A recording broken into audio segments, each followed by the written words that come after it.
What is going on, y'all? Chuck Nunface here. Just gonna take a look at this one today. Kind of some first impressions, just an overview of this knife. This is a Spyderco Manix 2, but it's not just a regular Spyderco Manix 2. It is a Knifeworks exclusive Manix 2 in CTS 204P with that forest green, or those forest green scales right there.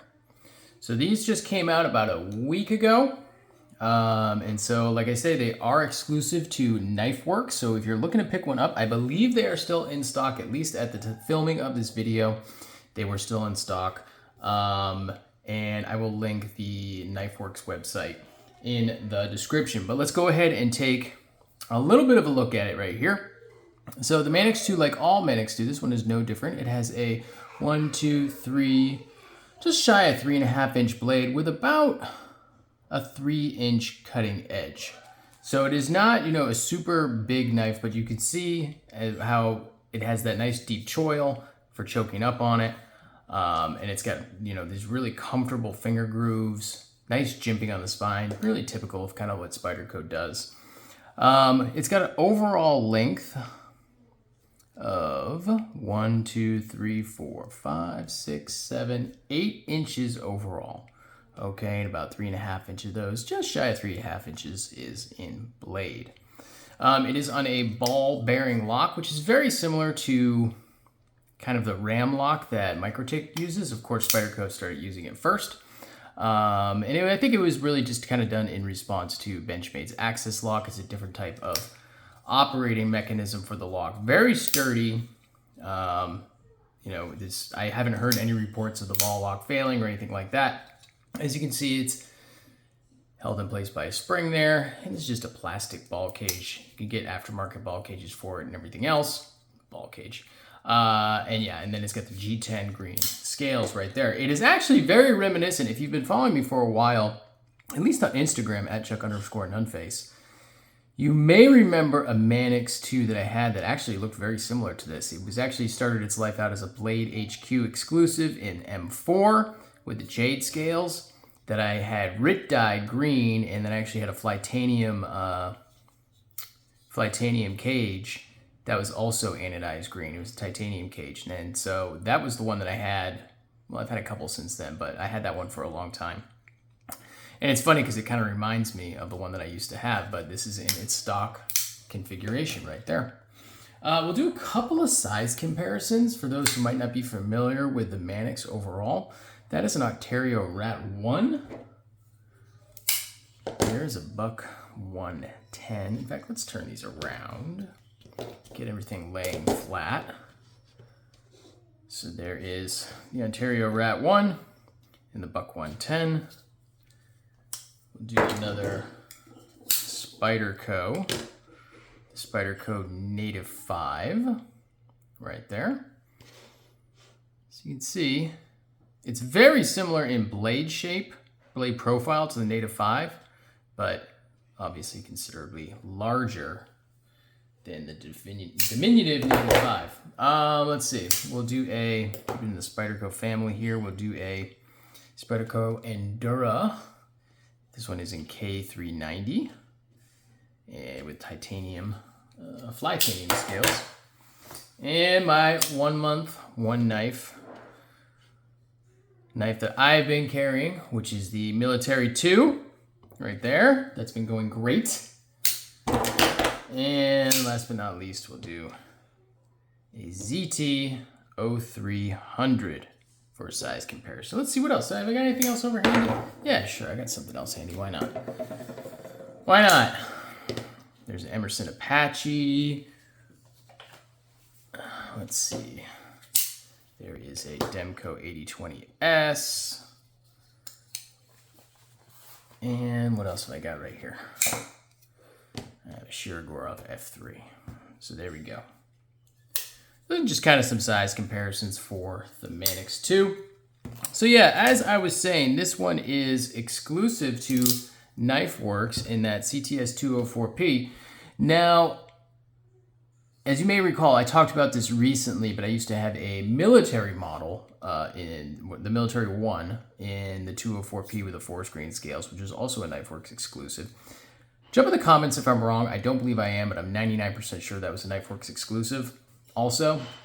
And that one took an edge and a polish and everything else like no other 204p, M390, anything like that. It just sharpened up like such a dream. And so I never really forgot that. I always kind of wished I still had that. Plus you had the fact that it looked great with that forest green. And it was one of the better, or really probably the best military knife that I had. And I've had a bunch of Spyderco militaries that, from a fit and finish standpoint, the action on it was awesome. You know, the centering, everything was just really great on that knife. I really liked that knife, and I kind of wish I still had it. But that was many years ago, and it's been gone for a long time. And so when I saw that they came out with these, I was kind of like, I think I really need to get on that. One thing that I will note about Knifeworks, when they do exclusives, a lot of people sleep on Knifeworks exclusive. Everybody kind of jumps on Rec, they jump on the Blade HQ, they jump on the St. Nick's with the 4V and the red and all that. But a lot of people sleep on Knifeworks. I don't think Knifeworks has historically had the same type of online presence that a lot of the other, you know, major online retailers have. Your Blade HQs, your DLTs, your Knife Center, places such as that. They don't have the same sort of online presence, but when they come out with exclusives, they really kind of bring the heat. You know, they come out with this one right here. This is their most recent Spyderco with the 204p and the Forest Green G10. They've had the military in this type of the same combination, like I mentioned. They've had the Frame Lock S90V military, and they had it in stock for like a long time. I remember when I had that one, I bought it directly from Knifeworks, and it had been on the site for a long time, so people slept on that. I just don't think, and that was just such a great knife. Now, unfortunately, you know, mine had lock rock. I've kind of gone over this before. I won't beat a dead horse. And I ended up sending it into Spyderco, and, you know, their solution was just to tighten down the pivot and say, all right, no, it's fine. And that really didn't please me too much, so I ended up doing a full disclosure sale on that one. Kind of wish I still had it and I had done something else to remedy the issue. But, you know, I digress. But yeah, not only those two, but they've had they had an S90V and Forest Green G10 linerless G10, I believe, native 5. They had that one as an exclusive that they ended up actually putting on sale at some point. I wish I had bought that one because that would have been a really cool native to have. They've done a Contigo, an M390 with a different Benchmade Contigo with an M390, so that's an Osborne design, with like a different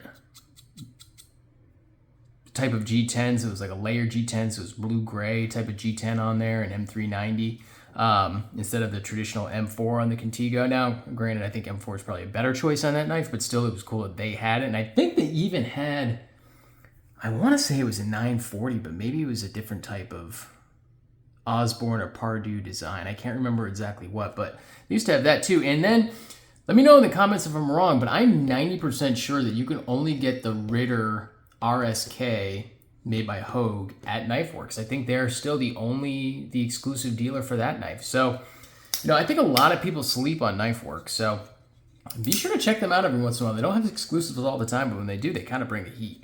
And so, yeah, this one, I don't know if I'm going to end up doing a full review on this. I mean, there's a million reviews of the Manix out there. Maybe I will. Let me know in the comments. I think I've said that like 4 times already in this video, but if you want me to do a full review of this knife. Now, I can't carry it right now because, as you know, I'm still carrying the Military 2 for the entire month of August. But maybe once that's done, I'll get some time behind this one and actually do a full type of review when I get it in pocket, and carry it, and use it while, and then get a new edge on it and everything else. We'll see what we think.